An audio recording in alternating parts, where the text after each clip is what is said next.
রাজশাহীতে প্রথম বেসরকারি বিশ্ববিদ্যালয় হিসেবে 2012 সালে যাত্রা শুরু করে বরেন্দ্র বিশ্ববিদ্যালয়। মাত্র 13 বছরের মধ্যে স্থায়ী সনদ লাভের মাধ্যমে বিশাল মাইলফলক স্পর্শ করেছে এই বিদ্যাপীঠ। আগামী 21 ডিসেম্বর বিশ্ববিদ্যালয়টি আয়োজন করতে যাচ্ছে দ্বিতীয় সমাবর্তন। সোমবার বিশ্ববিদ্যালয় ক্যাম্পাসের প্লাজা চত্বরে মিট দ্য প্রেসে এ বিষয়ে বিস্তারিত তুলে ধরেন উপাচার্য প্রফেসর ডক্টর মোহাম্মদ খাদেমুল ইসলাম মোল্লা।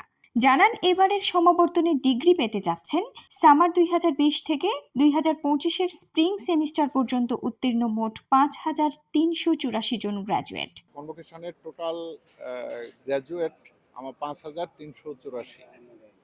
এখানে আমাদের 3টা ফ্যাকাল্টির আন্ডারে 11টা প্রোগ্রামের এখানে গ্র্যাজুয়েশন সেরেমনি। সমাবর্তনে সভাপতিত্ব করবেন মহিলা ও শিশু বিষয়ক মন্ত্রণালয় এবং সমাজ কল্যাণ মন্ত্রণালয়ের উপদেষ্টা শারমিন এস মুর্শিদ। সমাবর্তন বক্তা কানাডার ইউনিভার্সিটি অব ম্যানিটোবার অধ্যাপক ডক্টর একরাম হোসেন।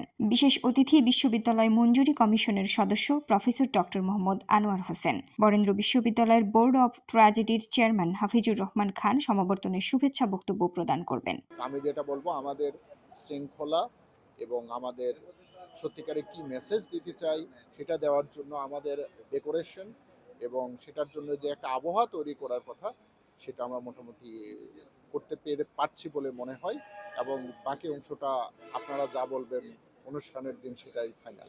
পরে বেলুন ও পায়রা উড়িয়ে সমাবর্তনের ক্ষণ গণনা শুরু করেন উপাচার্য সহ বিশ্ববিদ্যালয়ের কর্মকর্তারা।